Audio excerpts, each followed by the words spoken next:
Good morning friends, welcome to my new video. तो आज मैं स्टार्ट करने वाला हूं क्लास 7 का एक्सरसाइज 10.1। क्वेश्चन नंबर 2 का 2 में बोल रहा है identify terms and factors in the expressions given below. यानी क्वेश्चन में जितना भी एक्सप्रेशन दिया हुआ है उसका टर्म्स एंड फैक्टर्स आइडेंटिफाई करने बोल रहा है। तो क्वेश्चन को सॉल्व करना स्टार्ट करते हैं। ए में दिया हुआ है -4x + 5। तो -4x + 5 मेरा एक्सप्रेशन है, तो यहाँ पर लिखेंगे एक्सप्रेशन और इसके नीचे लिखेंगे -4x + 5।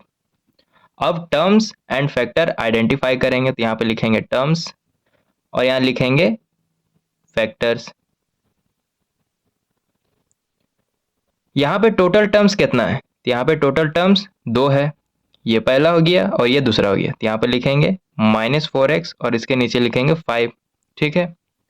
अब फैक्टर आइडेंटिफाई करना है, तो इसका हो जाएगा -4 एंड x। ठीक है। उसी तरह 5 का फैक्टर 5 हो जाएगा, तो ए सॉल्व हो गया। बाकी क्वेश्चन इसी तरह सॉल्व करना है। बी में दिया हुआ है -4x + 5y, तो ये मेरा एक्सप्रेशन है, तो यहाँ पे लिखेंगे एक्सप्रेशन और इसके नीचे लिखेंगे -4x + 5y। इसे एल्जेब्रिक एक्सप्रेशन भी बोलते हैं और शॉर्ट में इसे एक्सप्रेशन बोल सकते हैं। अब टर्म्स एंड फैक्टर आइडेंटिफाई करेंगे, तो यहाँ पे टोटल टर्म्स कितना है, यहाँ पे टोटल टर्म्स 2 है, तो यहाँ पे लिखेंगे -4x और इसके नीचे लिखेंगे 5y। अब फैक्टर आइडेंटिफाई करेंगे, इसका हो जाएगा -4 एंड x और इसका हो जाएगा 5 एंड x, 5 एंड y। ठीक है। बी भी सॉल्व हो गया। सी में दिया हुआ है 5y + 3y², तो ये मेरा क्या है, एक्सप्रेशन है।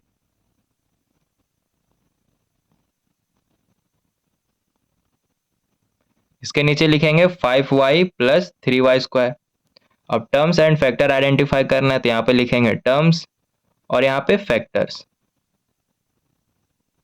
यहाँ पे टोटल टर्म्स कितना है, तो यहाँ पे टोटल टर्म्स 2 है, ये पहला ये दूसरा, तो यहाँ पे लिखेंगे 5y और इसके नीचे लिखेंगे 3y²।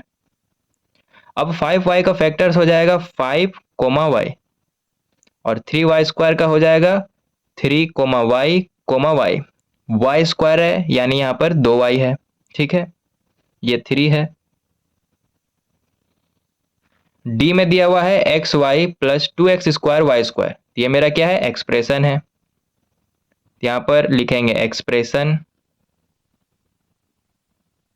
इसके नीचे लिखेंगे xy + 2x² y², इसे एल्जेब्रिक एक्सप्रेशन भी बोलते हैं। अब टर्म्स एंड फैक्टर आइडेंटिफाई करेंगे, तो यहाँ पे लिखेंगे टर्म्स और यहाँ पे फैक्टर्स। यहाँ पे टोटल टर्म्स कितना है, यहाँ पे टोटल टर्म्स 2 है, ये पहला और ये दूसरा, तो यहाँ पर लिखेंगे xy और इसके नीचे लिखेंगे 2x² y²। ठीक है।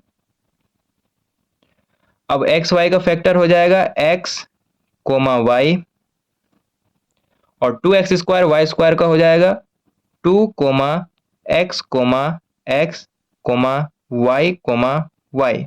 ठीक है। x² है यानी यहाँ पे 2x है, तो x, x लिखे। y² है यानी यहाँ पे 2y है, तो y, y लिखे। डी भी सॉल्व हो गया। ई में दिया हुआ है PQ + Q, तो ये मेरा एक्सप्रेशन है, यहाँ लिखेंगे एक्सप्रेशन। इसके नीचे लिखेंगे PQ + Q को। अब टर्म्स एंड फैक्टर आइडेंटिफाई करना है, तो यहाँ पे लिखेंगे टर्म्स और यहाँ पे लिखेंगे फैक्टर्स। यहाँ पे टोटल टर्म्स 2 है, यहाँ लिखेंगे PQ और इसके नीचे लिखेंगे Q। PQ का फैक्टर हो जाएगा P, Q। Q का फैक्टर हो जाएगा सिर्फ Q। ई सॉल्व हो गया। F में दिया हुआ है 1.2 AB - 2.4 B + 3.6 A, तो ये मेरा एक्सप्रेशन है, इसे एल्जेब्रिक एक्सप्रेशन भी बोलते हैं। यहाँ लिखेंगे एक्सप्रेशन। इसके नीचे लिखेंगे 1.2 AB - 2.4 B + 3.6 A। अब टर्म्स एंड फैक्टर आइडेंटिफाई करेंगे, तो यहाँ पे लिखेंगे टर्म्स और यहाँ पे फैक्टर्स। यहाँ पे टोटल टर्म्स 3 है, 1, 2 3। तो यहाँ पे लिखेंगे 1.2 AB, इसके नीचे लिखेंगे -2.4 B और इसके नीचे लिखेंगे 3.6 A। अब यहाँ पे फैक्टर बताना हमें, तो इसका हो जाएगा 1.2 A B, यहाँ पे हो जाएगा -2.4 B और यहाँ पर हो जाएगा 3.6 A।